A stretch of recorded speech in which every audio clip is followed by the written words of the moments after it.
రేఖ గారు, మీ పైన చేతబడి యొక్క ప్రభావం అనేది ఉంది. శరీరంలో వ్యాధులు పెరిగిపోతున్నాయి. మీకు ఎవరైతే సాయం చేస్తారో వారిపైన కూడా మరణ ప్రక్రియ చేస్తున్నారు. మండల్ అనే పేరుగల మాంత్రికుడు మీ పైన చేతబడి చేస్తూ ఉన్నారు. అయితే అతని ద్వారా ఈ చేతబడి అనేది చేస్తూ ఉన్నారు.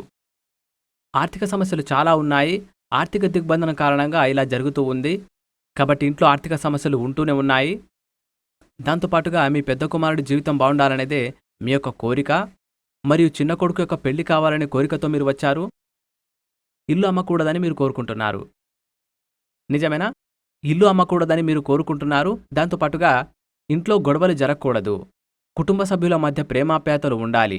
ఇదే కోరుకుంటున్నారు. ధనం స్థిరంగా ఉండాలి. అభివృద్ధి జరగాలి. ఇదే మీ కోరిక. కృప ఉంటుంది, ఆశీర్వాదం ఉంది. కుమారుడికి పెళ్లి యోగ్యత ఉంటుంది. 2-3 సార్లు మంత్రించుకున్న తర్వాత పెళ్లి యోగం ఏర్పడుతుంది. సరేనా? కృప ఉంటుంది, ఆశీర్వాదము.